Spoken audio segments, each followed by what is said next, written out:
Alors c'est un chiffre, comme souvent avec Donald Trump, qui est assez colossal et dont Donald Trump vient largement de s'auto-congratuler et de se flatter. 18 000 milliards de dollars, ça dépasse l'entendement, ça correspond aux investissements sur le sol américain que le président dit avoir réussi à dealer dans le cadre des accords commerciaux qu'il a signés depuis son retour à la Maison-Blanche. Bonjour Jean-Marc. Bonjour David, bonjour tout le monde. Jean-Marc Vittori, éditorialiste aux Échos. On parle donc d'investissements étrangers sur le sol américain. Là, je me dis, mais d'où sort ce chiffre colossal et monumental? Aucun autre pays ne peut se targuer d'avoir atteint de tels chiffres. Jamais dans l'histoire, nous dit le président américain.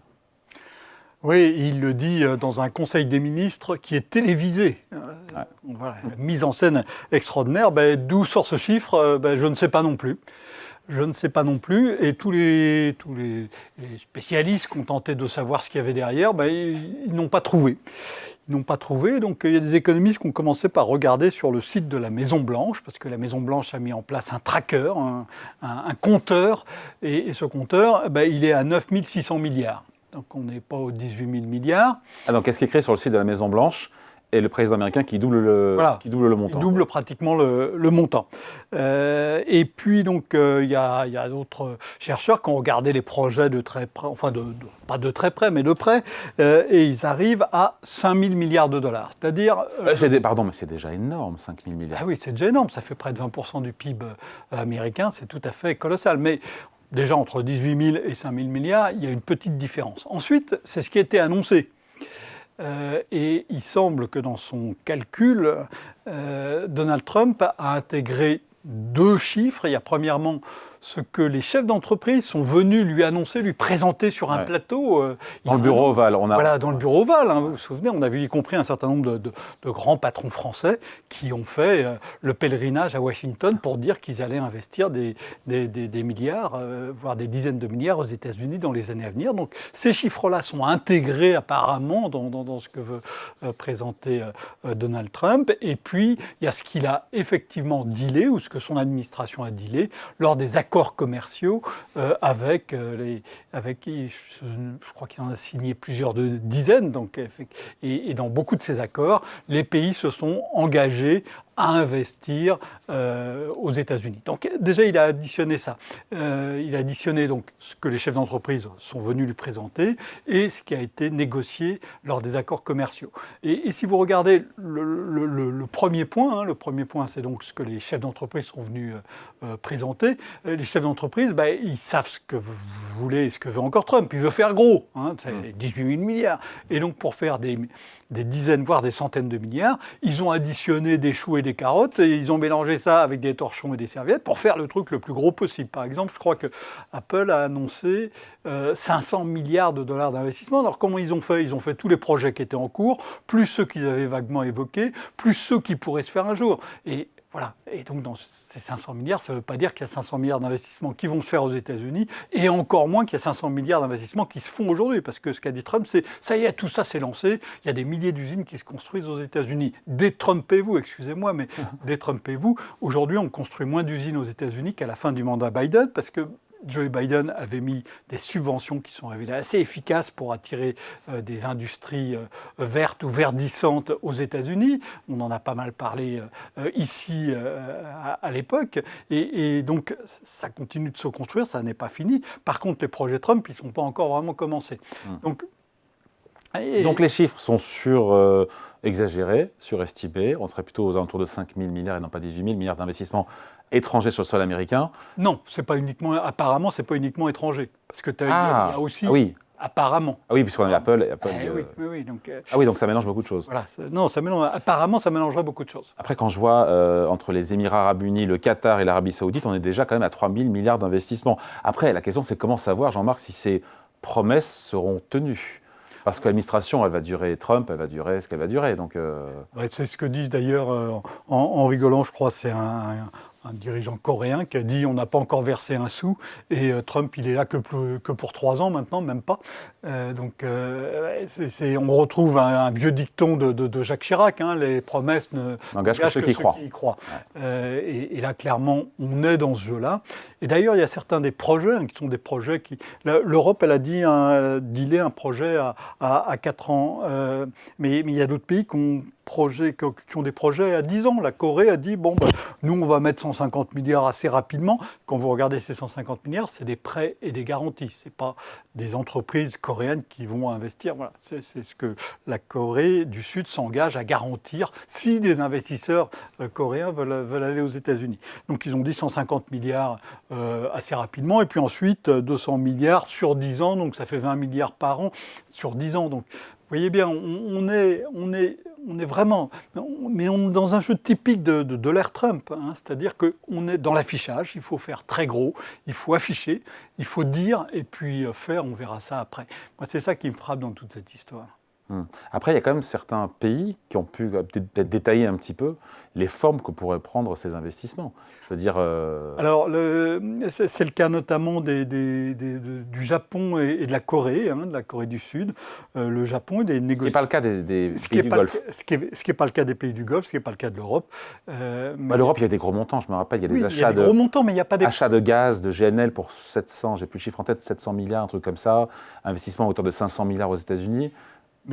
D'ailleurs, ce sont les entreprises qui investissent. Mais encore, ce sont, alors sur les achats, ce sont des engagements, et sur les investissements, ce sont aussi des engagements. Il ne faut pas prendre tout pour argent comptant. D'une certaine manière, Donald Trump, dans cette histoire, c'est le roi de l'escompte. Hein. Il escompte des revenus futurs hypothétiques.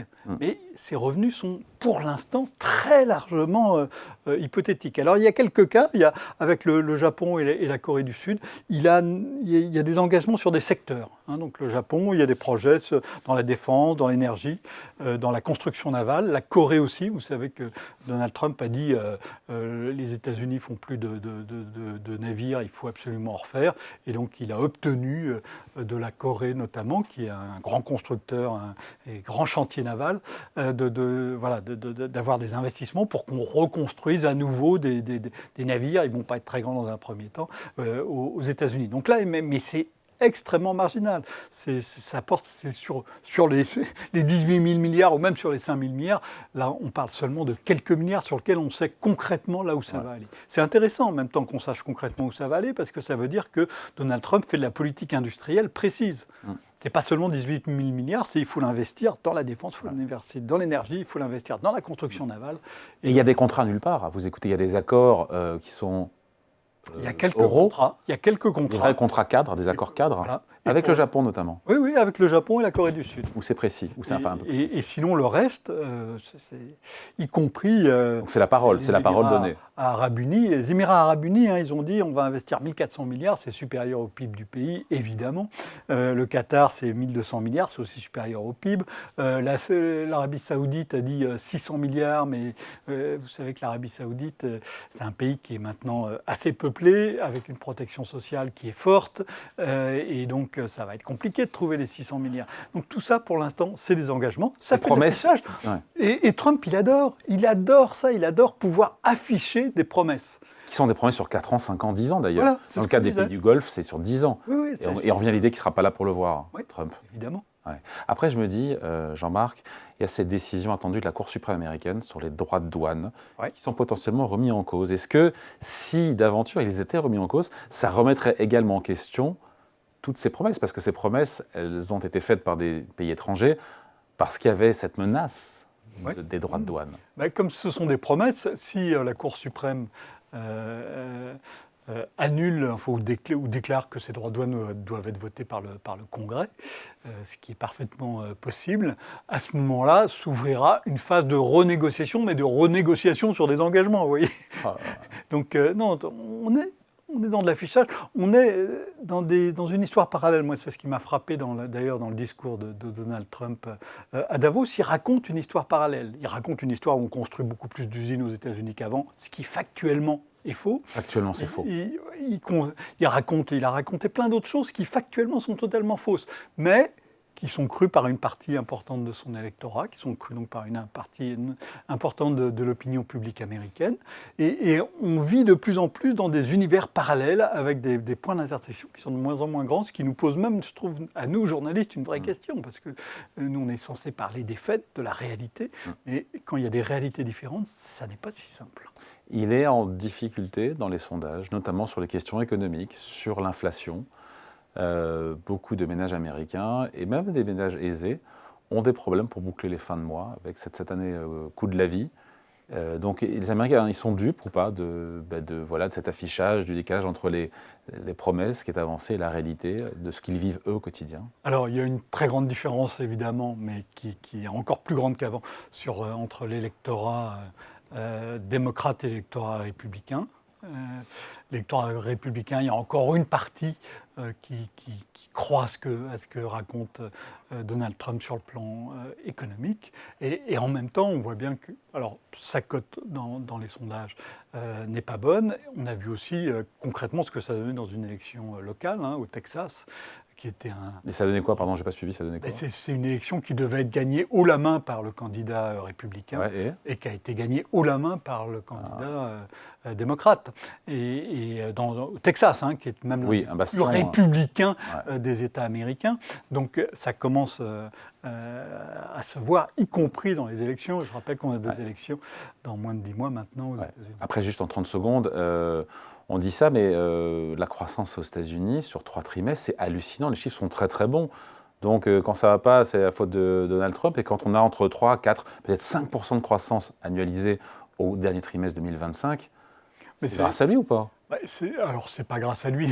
L'action politique doit toujours s'apprécier dans le temps long, de l'autre côté de l'Atlantique comme de ce côté-ci.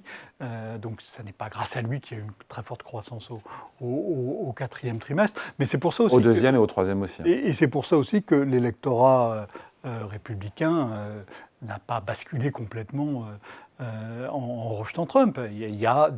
L'économie américaine n'est pas une économie qui va mal pour l'instant, elle va bien. Et si l'Europe avait le taux de chômage ou la croissance américaine, nous serions heureux. Et donc ça, les Américains le savent aussi, mais ça ne suffit pas. Bon, en tout cas, ce n'est pas 18 000 milliards d'euros d'investissement, ça sera au mieux 5 000, et encore si tout est tenu. Et sur 10 ans. Voilà. Maintenant, on sera peut-être pour voir ça. Allez, merci beaucoup. Explication. Décryptage signé Jean-Marc Vittori, éditorialiste aux Échos. Merci Jean-Marc. Merci.